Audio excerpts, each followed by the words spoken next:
अंग्रेज जो थे ना, अंग्रेज वो कभी खुल के नहीं आते। जिन विभाजन का बस वही एक कारण था, जिन्ना। और एक और कारण क्या था, 1916 में कांग्रेस अधिवेशन में मानना ही नहीं चाहिए था पृथक निर्वाचन को, और गांधी रहते तो अनशन पे बैठ गए रहते, लेकिन मान लिए। अब कोई चीज मान लिया गया तब उसको चेंज कराना दिक्कत होता है। देखिए, जब द्वितीय विश्व युद्ध खत्म हुआ ना, तो कोई चीजें उभर कर सामने आ गई जिसका अंदाजा अंग्रेजों को भी नहीं था। जब द्वितीय विश्व युद्ध चल रहा था तो अंग्रेज विभाजन के पक्ष में नहीं थे, लेकिन अंग्रेजों की एक स्ट्रेटजी है कि जहां से जाओ उस जगह को बर्बाद करके जाओ, इसलिए वो विभाजन तो करते। अफगानिस्तान का कर चुके थे, म्यांमार का कर चुके थे, लेकिन धार्मिक आधार पर करते, ये उनकी कोई मंशा नहीं थी। इस बीच द्वितीय विश्व युद्ध जैसे खत्म होता है तो ऐसा विश्व करवट लेता है जिसका कोई हद नहीं। जापान पूरी तरह से तबाह हो जाता है और यहां पे कम्युनिस्ट सरकार आ जाती है, कम्युनिस्ट सरकार आती है। और रूस में भी कम्युनिस्ट सरकार। कम्युनिस्ट सरकार में चुनाव नहीं होता है और वो लोग लोकतंत्र के खिलाफ रहते हैं, लोकतंत्र के खिलाफ, मीडिया के खिलाफ रहते हैं।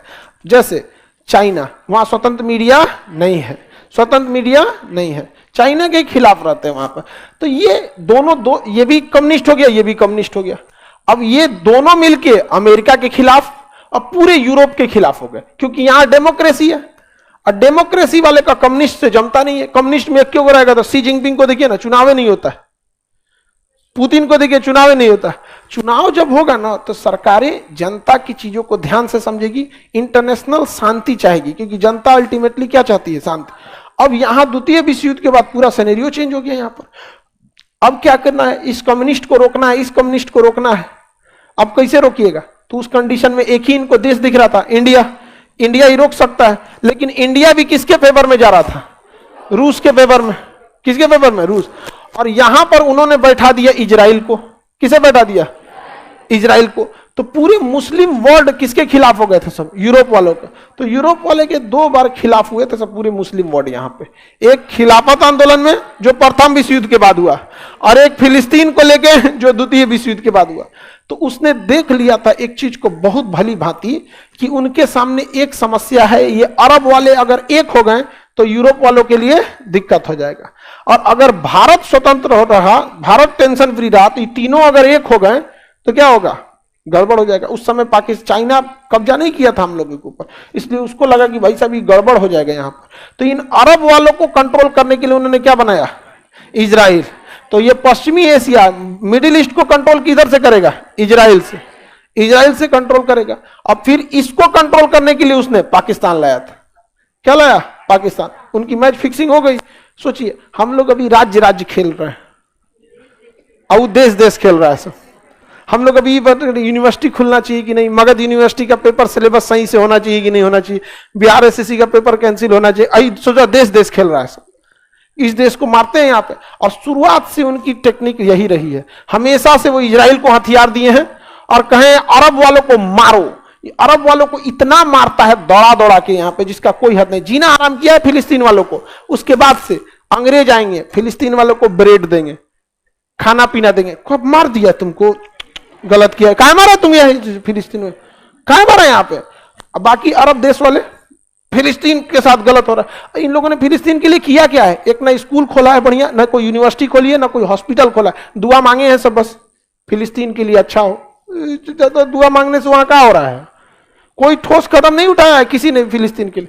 तो यहां मारा, वहां पे समझ में गया। और अमेरिका और हथियार दिया किसको, पाकिस्तान को। इस साइड में किसने हथियार दिया, पाकिस्तान। आज भी देखिएगा, आज भी यही कंडीशन है। वो रसिया को बैलेंस करता। हम गए खरीदने रूस से S-400, अमेरिका ने मना किया मत खरीदो, तो भारत ने कहा खरीदेंगे।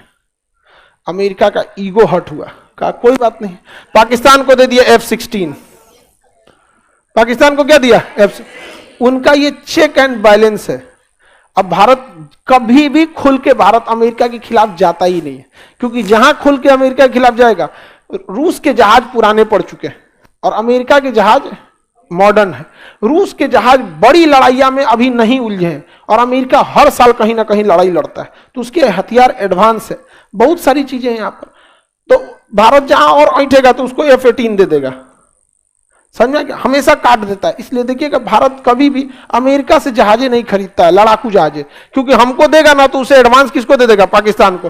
फिर हम लोग कहेंगे ना तो कहेगा अच्छा आपको इससे एडवांस दे देते हैं, ये ले लीजिए। इसलिए हम लोग उसको लेते ही नहीं है। अभी F-18 हमें दे रहा था, सोचिए F-16 किसको दिया, और F-18 टेस्ट के लिए किसको दे दिया? नेवी को। लो टेस्ट करो टेस्ट करो टेस्ट करो टेस्ट करो, देख रहे हैं? हम लोग को F-18 ले लेंगे तो इसको F-22 दे देगा। तो भारत ने इसको क्या कर दिया? रिजेक्ट कर दिया। राफेल मरीन खरीद रहा है भारत, क्या खरीद रहा है? Rafale Marine. तो पाकिस्तान को एक ऐसे लोकेशन पर बैठाया गया जानबूझकर जहां से वो साउथ एशिया को कंट्रोल किया जा सके। और वेस्ट एशिया को किससे कंट्रोल करता है? इजराइल से। अब बच गया कौन सा? ईस्ट एशिया, ये वाला एरिया, चाइना जापान। इसको कैसे कंट्रोल किया जाए? तो बहुत खतरनाक स्थिति था। तो यहां आपको समझ में आ गया वेस्ट एशिया किससे कंट्रोल हो रहा है? साउथ एशिया पाकिस्तान से। अब इधर इसको कैसे कंट्रोल करना है? तो समझिए ध्यान से। जापान पे परमाणु बम मारा तो जापान की हालत खराब हो गई। तो अमेरिका ने कहा कि फिर परमाणु बम मार देंगे, हमसे समझौता कर लो कि तुम अपनी सेना नहीं रखोगे, बदले में पूरी जिंदगी हम तुम्हारी रक्षा करेंगे। जापान के ऊपर परमाणु बम गिरा था, इतना खौफ में थे वहां के लोग, इतनी बुरी मौत हुई थी कि उसने साइन कर लिया कि जापान अपनी सेना नहीं रखेगी, उसकी मदद सेना से कौन करेगा? अमेरिका। तो आज भी जापान की सेना मदद कौन करता है? अमेरिका। और दक्षिणी कोरिया का भी अमेरिका। अब देखिए दक्षिणी कोरिया ज्यादा उड़ने ना लगे, ज्यादा पढ़े लिखे लोग हैं दक्षिणी कोरिया में, सब क्या है? पढ़े लिखे। ज्यादा उड़ने लगेगा दक्षिणी कोरिया, अमेरिका जाओ तुम्हारी क्या जरूरत है, तो अमेरिका पीछे हट जाएगा। उत्तरी कोरिया किंग जो कहेगा परमाणु बम मार देंगे। तो साउथ कोरिया कुछ बोल नहीं सकते हैं क्योंकि इनका काट क्या है? North Korea. और जापान से तो एग्रीमेंट ही हो रखा है। तो पूरी तरह से एशिया को कंट्रोल कौन करके रख रहा है? इधर से इजराइल, इधर से जापान, इधर से पाकिस्तान, और वेस्ट से यहां से कंट्रोल करने के लिए उन्होंने यूक्रेन को चुना था। किसे चुना था? यूक्रेन। पुतिन कहा कि इतिहास, बाप रे बाप, सचुरा तो नहीं, हमरा से पंगा, यूक्रेन हमको कौन चीज समझा है? यहाँ पे एशिया वाला मारो ससुरा। थूर दिया, थूर दिया कि नहीं थूर दिया? आप देखें हम कभी भी रूस का, पुतिन के इस काम का विरोध किए हैं? हमको पता है कि वो अगले 100 साल के लिए सोच रहा है। आदमी चारों ओर से घेर लिया है, पूरा चारों ओर से। जब देश आजाद करके गया था तो हिंद महासागर में एक द्वीप था डिगो गार्सिया, वो अंग्रेज इसको आजाद नहीं किए था। यहाँ केवल और केवल फौज रहती है, ब्रिटेन की और अमेरिका की। पूरी चारों ओर से क्या करके रखे हैं? घेरे हैं सर। वो इंडिया के लिए कभी नहीं सोचेगा सर। इंडिया को अमेरिका और यूरोप केवल बैलेंस करने के लिए सपोर्ट करता है सर, कि चाइना को बैलेंस कर सके सर। कहता है चाइना को बैलेंस करने के लिए। भारत भी बहुत होशियार है, कहता है बैलेंस करना रहेगा तो हम अपने दम पे कर लेंगे, हम अपना तेजस बनाएंगे, ब्रह्मोस बनाएंगे, जो भी बनाएंगे। इनकेस अगर हमें साथ लेना पड़ा तो हम रसिया का साथ लेंगे, लेकिन तुमसे बोलेंगे नहीं क्योंकि तुम ही से सीखे हैं। समझ में आ गया कि नहीं आ गया? हम खुल के किसके साथ रहते हैं? रसिया के साथ। लेकिन बोलेंगे नहीं क्योंकि हम किससे सीखे हैं? अंग्रेजों से ही सीखे हैं। इसलिए देखिएगा भारत रसिया के साथ रहेगा, लेकिन कोई पूछेगा क्या आप पुतिन के साथ हैं? हमारे बायलैटरल रिलेशन अच्छे हैं रसिया के साथ, आपके साथ भी तो अच्छे हैं। समझ में आ गया? किससे सीखे हम लोग? अंग्रेजों से सीखे। ठीक नहीं सीखे हैं क्या? एशिया को पूरी तरह घेर के रखे हैं और एशिया के लोग यहां कुछ नहीं कर पाए। रूस पहुंच गया था कहां पर? क्यूबा में, और यहां मिसाइल लगा दिया था। यहां क्या लगा दिया? परमाणु मिसाइल। अमेरिका ने क्यूबा के लोगों को इतना पैसे दिया, अर्थव्यवस्था को बर्बाद किया, स्मगलिंग कराया, ड्रग सप्लाई कराया, नकली नोट पहुंचाया, क्यूबा की अर्थव्यवस्था गिर गई। फिदेल कास्ट्रो वहां की सत्ता ने उन्हें हटा दिया। आज क्यूबा अमेरिका के साथ। समझ में आ गया कि नहीं? इतना खतरनाक रहता है अमेरिका का। तो ये पूरे वर्ल्ड के इन लोगों का एरिया है। हम लोग के यहाँ जैसे मंत्रालय है ना, चुपचाप विदेश मंत्रालय को, वहां के विदेश मंत्रालय में अलग अलग डिपार्टमेंट है।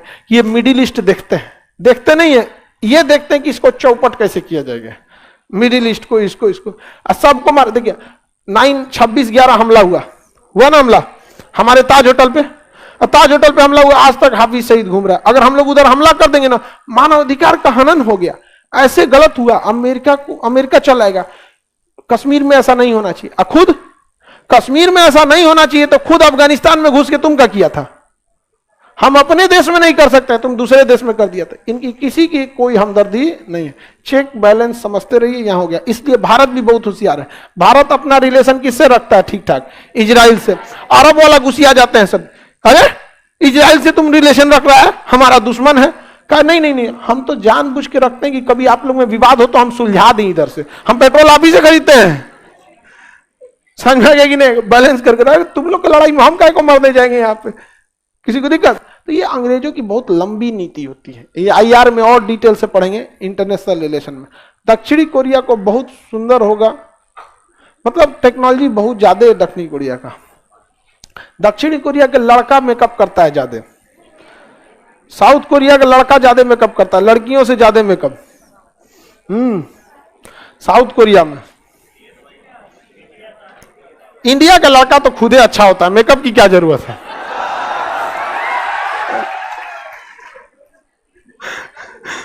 लड़की से एकदम अंदर अंदर जल गई है एकदम, यहां एकदम अच्छा नहीं होता है सब लड़का सब। हाँ, सबको मेकअप की जरूरत ही नहीं है। ऐसा बात नहीं, उसको पता है कि मेकअप काम नहीं करने वाला उसके ऊपर। हम क्रीम लगाते थे, क्रीम में काला हो जाता था। आगे बढ़ जाए।